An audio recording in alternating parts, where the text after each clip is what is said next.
Okay, guys. Glad to see y'all again with Team One. My name is Rod Thomas, and I did my report here or my review of the Horizon Report. It is higher education, important developments in education. It's from 2017. Um, so some things that jumped out to me were deeper learning approaches. It's a long end trend that's kind of going on in higher education. And particularly, they were talking about project based learning and problem based learning, Yeah. or problem based groups, um, Hmm. which I think is like incredibly important. I'm a STEM guy. The algebra one is what I teach. Degree in mathematics, and I enjoy problem solving, and to get students geared around that, I think it's incredibly important. I know they have um, some universities like University of Delaware, and I'm going to say this bad because it's in Spanish, but Pontificia Universidad in Peru, that are exploring that problem-based learning stuff, because that's where a lot of the students are getting the best bang for their buck in education. A lot of them are peer-to-peer learners. They speak student language. So it works well. It works well in my classroom. I wish, like the article was saying, they would have it more like written in the policies of the district, but they don't at the moment. But something's gonna have to bend because something's got to change for education to keep progressing with the culture of the students that Correct. we teach.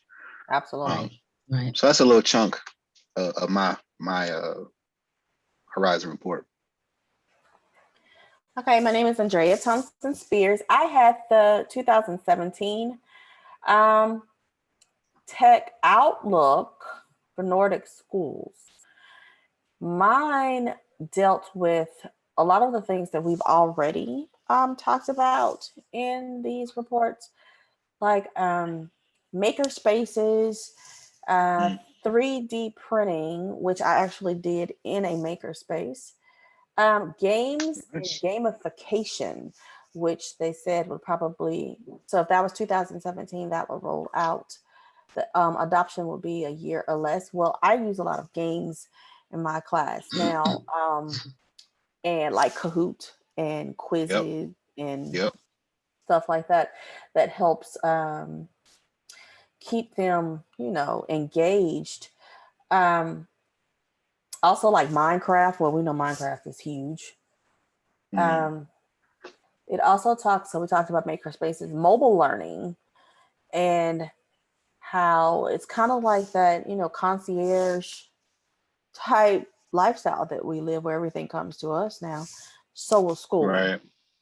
Yeah. and they have like these, um, I guess, trailers that come and will teach you different things at your home. Oh It's wow. right. Like Okay. So they have that. Sorry, I don't want to interrupt, go ahead. No, but no, no. I know they have like something for dogs where you can like a guy would like come up with a truck and your dog can go in there and like play with stuff and run on his treadmill. So I Mhm. guess I guess why not, right? Like do the same thing with, I hate Well, it to seems You like a compare know, it to dogs, throwback but to back when, way back when I was little and we had bookmobiles. yeah, yeah, you come and get a book and sit there and I read I it and all really these things. think Yeah. that's the nature of the life that we live now, that everything will probably become concierge type services, because Uh, like even my son's nurse practitioner comes to my front door because she has a mobile clinic, Hmm. and well, we since just, we're going to the metaverse now, since Facebook is we're going into this, yes, plugging into the matrix, I guess. I guess that's where it's at, right? yeah, Well, right. I mean, but even that sounds like a throwback.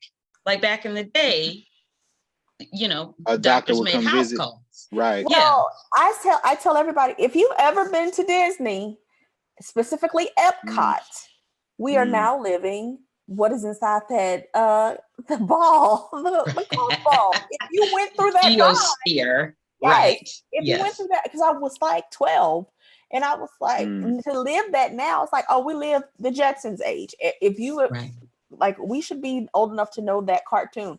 Yes. If you watched it, we're literally living the Right. Jetsons life. Right.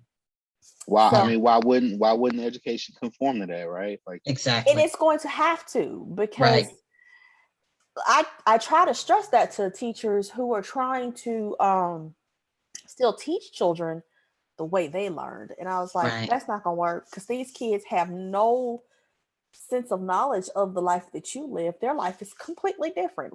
They live a microwave life. They press a button and it automatically appears. So why would they even, identify with how your style of teacher? Yeah. exactly?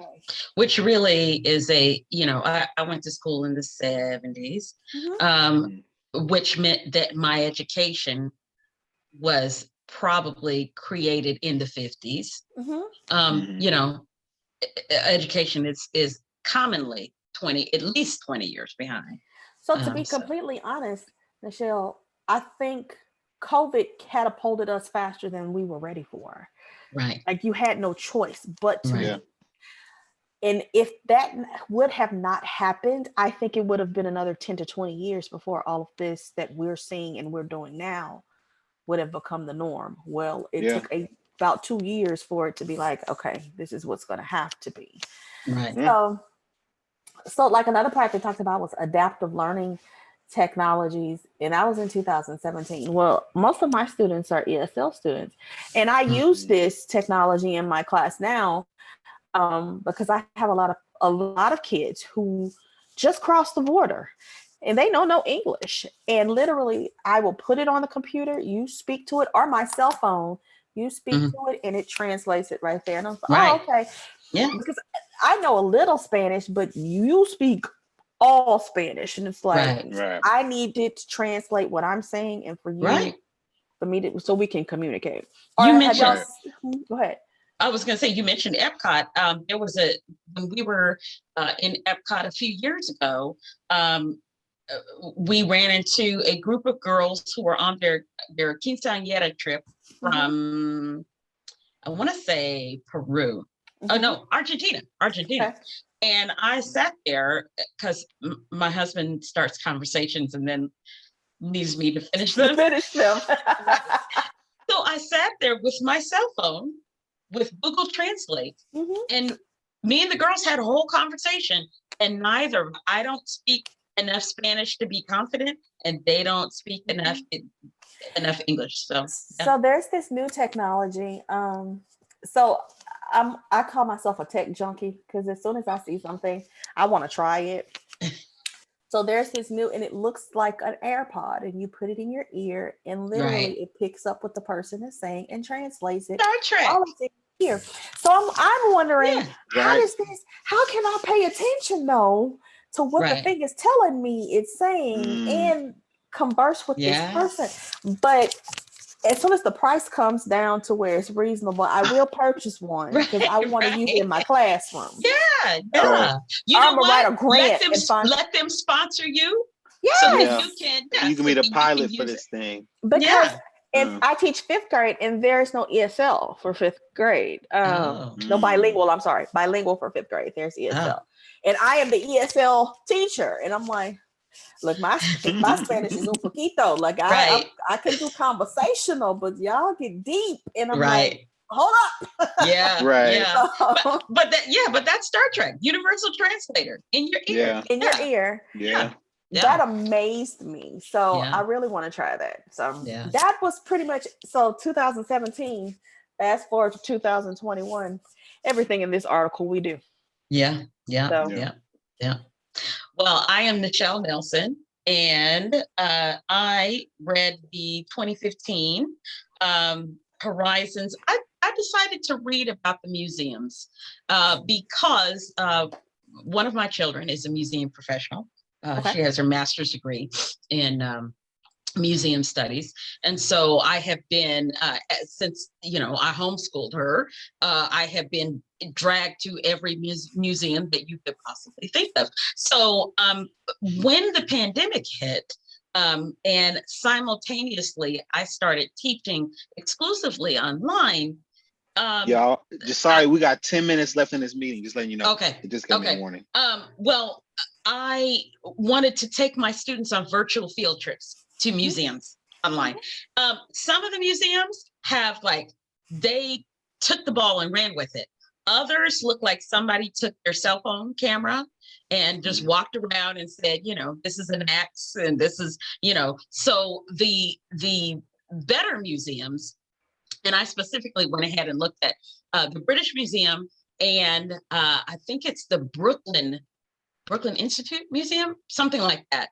And they are high quality photographs, great content, easy to navigate. So I used it in one of my classes the other day, where there were 25 pages of art, or 25 pages of artifacts from, I can't remember, this was ancient history, so I can't remember where we were. No, I'm sorry. It was medieval history, and we were looking at artifacts from the Frankish Empire, because that's what we were studying that week.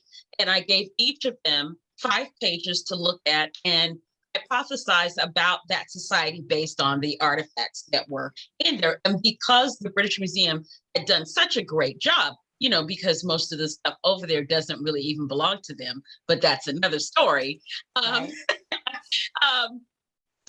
They were able to come up with some great hypotheses. Like one of them was talking about self-defensive weapons, and I'm like, whoa, museums, if a lot of people are not going to come to a museum, they are not going to visit a museum.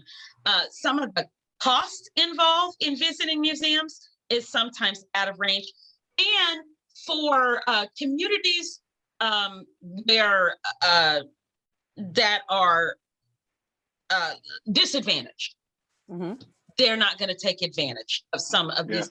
The cost of getting them from, renting a bus and getting them from one place to another, it's not going to happen. They're not going to want to spend the money for that. Also, the approach that they have taken in there is a language that is too technical for some of them to understand. So using the art of digital storytelling was one concept specifically for disadvantaged communities. So yeah, online digital storytelling, digitizing their artifacts, making them available. I know that COVID threw a lot, like we said, the government school system is behind, but many of these in the homeschool community, this has been going on for years and years and years. There are terms for it: click schooling, world schooling. This has been I have belonged to click schooling and world schooling groups for the past probably 20 years. And sharing resources of, if you can't visit here. So it is absolutely necessary that museums, as well as school, any entity of the humanities needs to come up digitally, so that their resources can be accessed. Because you can push STEM, and STEM is important, but if you don't have the humanity that goes along with it, there's a whole lot of mistakes from history past that will be easily repeated. What is the STEM for if it's not serving the humanity anyway? Right. So exactly. I get you on that. I think I want to say, now that you're talking about this, I remember at the middle school I was at, South Park, MLK. They did a virtual tour, and our science teacher did it. She invited me to it as well. I want to say it was the Houston Museum of Modern Art, and they did a virtual tour of that museum for the students, because the disadvantaged communities are not going to be able to afford to get like you said, the buses and all of these things. And it was pretty cool. The turnout was pretty good. as far as the students and things like that. And it was pretty cool, like to be able to just walk around this place under your own leisure with your mouse was way easier, and I could take in and look at as much as I want for as long, for no money, Right. versus all of the machinations that go through getting to stand in front of this piece of art and look at it in the physical. So I didn't even think about that, but and that was when was this art, like 2017 as well. So and that was just like 2 years ago. So Yeah. we, like you were saying too, it's like we are where these articles say we should be by now. Absolutely. Right. Because COVID was a jump start. You know what I'm saying? It was definitely that kick in the butt we needed. We definitely needed it. Yeah. We got 4 minutes left. If y'all got, I don't know if y'all want to close it, or we good, or Yeah, I think we're good. I think I'm done. okay. I'm gonna stop it, and if I can figure out how to, let's see. Oh, stop recording.